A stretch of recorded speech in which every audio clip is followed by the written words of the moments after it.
Now, what happened to the central nervous system? It has to wait, this 1941, it has to wait for 30 years before we discover the long-term potentiation in the brain. High-frequency stimulation can actually increase the efficiency of transmission in the hippocampus, a very important for learning and memory. But in the hippocampus, the transmission is in 1 second high-frequency stimulation would result in the increased transmission, increased efficiency of transmission. And this discovery is also groundbreaking because this really tells you that in the central nervous system there's these activity-dependent changes that actually last more than 10 minutes, it lasts for hours. That's the striking thing. So it's called long-term potentiation. So if you don't remember anything about today's lecture, remember LTP. If you tell anybody you know LTP is, then you know neuroscience. This is most important keywords in neuroscience is long-term potentiation. A brief activity leaves a trace in your brain that lasts for a long time, called long-term potentiation. Now, if you have all the synapses gets activated, it can all be potentiated. Then in the end, you saturate all your synapses, right? So there got to be something opposite. And that opposite is found called long-term depression. Rather than have a high-frequency stimulation, if you have a low-frequency stimulation, in many parts of the brain, the activity, the efficiency drops. Now, this idea, you see this graph very often. If you just plot the magnitude of the transmission with before the experiment, in the control phase, you have a stable baseline. If you stimulate 100 Hertz for 1 second, just 1 second, you get an highly increased response that lasts for a long time, in this case, 40, 60 minutes.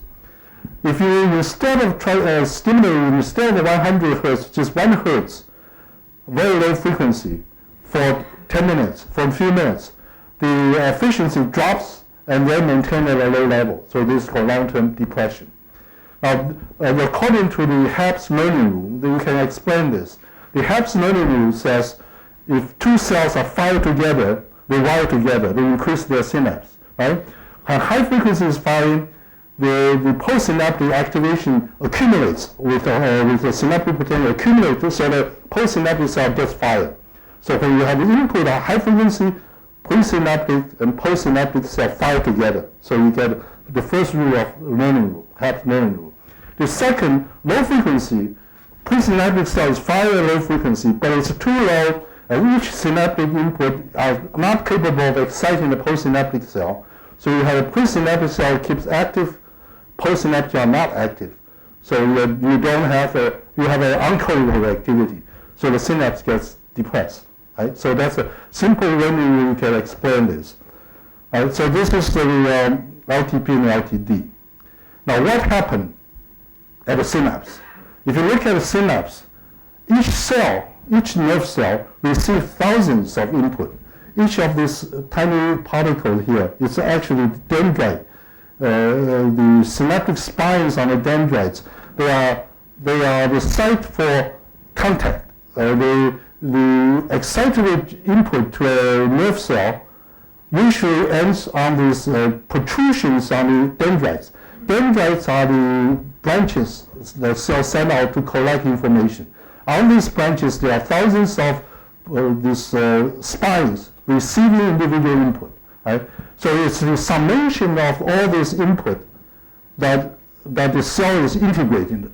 Once they integrate and the summation is above their firing threshold, they may fire a signal. Right? So the cell is integrating information. Some of the input are not on the spine on the site, they are inhibitory synapse that gives instead of exciting the cell, they inhibit the cell, cause the potential to go down. So you have a positive and negative input, you sum everything together to decide whether you want to fire.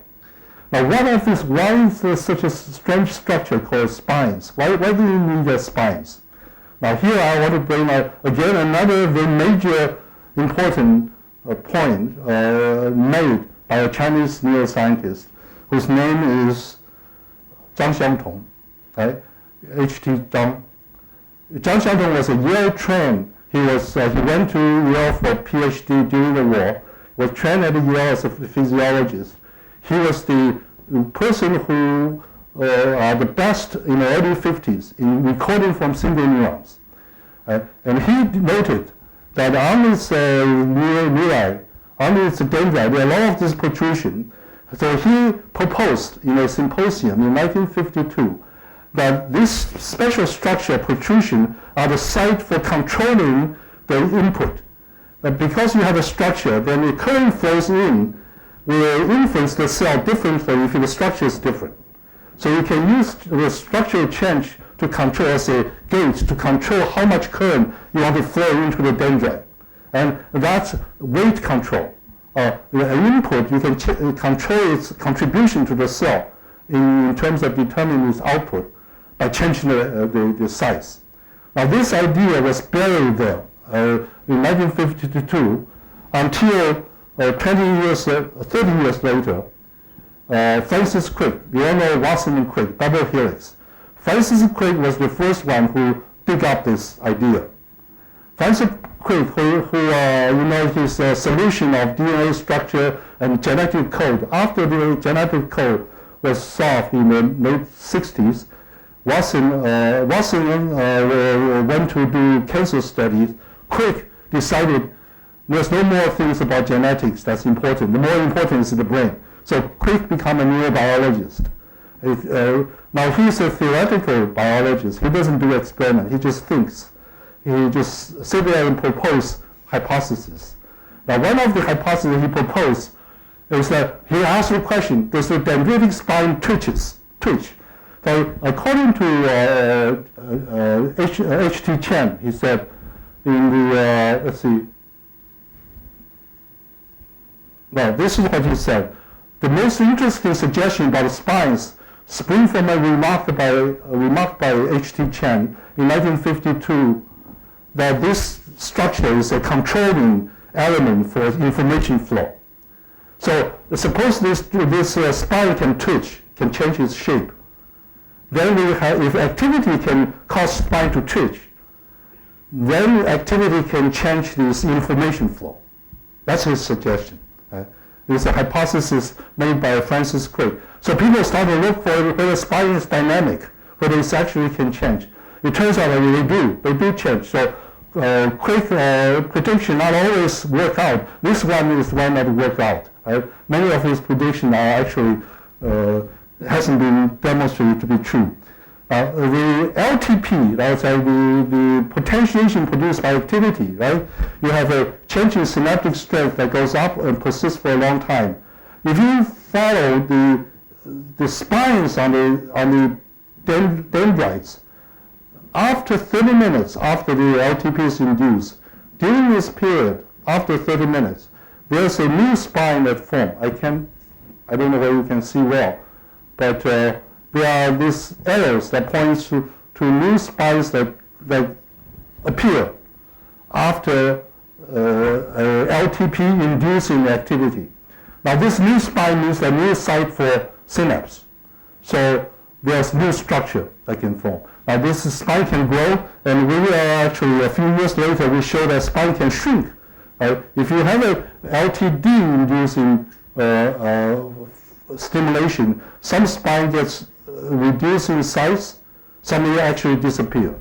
Now, all these are in vitro experiments in brain slices. The brain slices are not a real natural condition, but you can really look at a high power.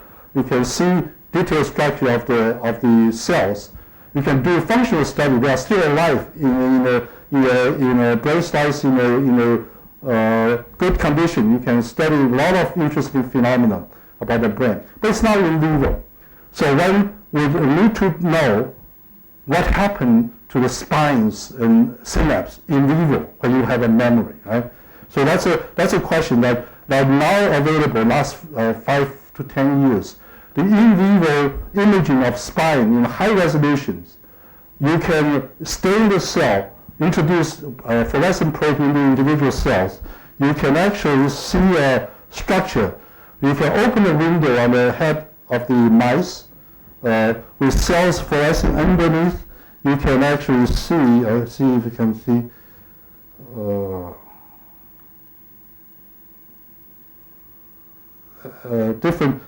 different levels. You can go different levels into tracing the individual dendrites into the brain, a few hundred micron deep. Under dendrites, you can see individual protrusions, the spines. In fact, the spines you can see in vivo. You can see protrusion, you can see presynaptic axon comes in here and making contact with the spine, making synapses. So you can watch dynamics of synapse in a living mice and ask what happens to their changes. In fact, people look at adult mice. The first thing they show, we can compare 4 days and 2 weeks later, same region, same spine, compare the size and the density. You see whether there's change during this period of learning, right? Repeated observation on the same site. So this answers a long-standing question about what really happened in the connection. So when you have an LTP, you keep a memory of experience by changing the efficiency. But if the connection between two neurons are changed, you are talking about structural change in addition to the functional change. So how much is a structural change, how much is function change? And there's a long hypothesis over many years that when we are forming new memory, maybe we are changing our circuits, we're making new connections in our network. How much new connection are actually made in the brain, in an adult brain? So the answer to this, you can answer by looking at in vivo. It turns out that the spine turnover, what we call the increasing the spine and decreasing spine is a very small event, a very low frequency event. Most of the spine in the adult brain are stable. About 10% or less spine can form. If you keep every day observation, look at every other day, how many spines disappear, how many spines are forming, you find out it's always below 10%. The majority of the spine and the presynaptic structure remain unchanged. And even during development, there's some change. In early development, 1 month old, you have a higher level of illumination. Lower level, the illumination is high, but 2 months later, the percentage of illumination is lower. But there's a constant level of formation and constant level of illumination. So there's a basal change in the connectivity. So the question is, what happens when you have memory? You really form a specific memory. What happened to the, does it change the percentage, the rate of formation of new synapse, or the memory is actually wiping out old connection, formation of new connection?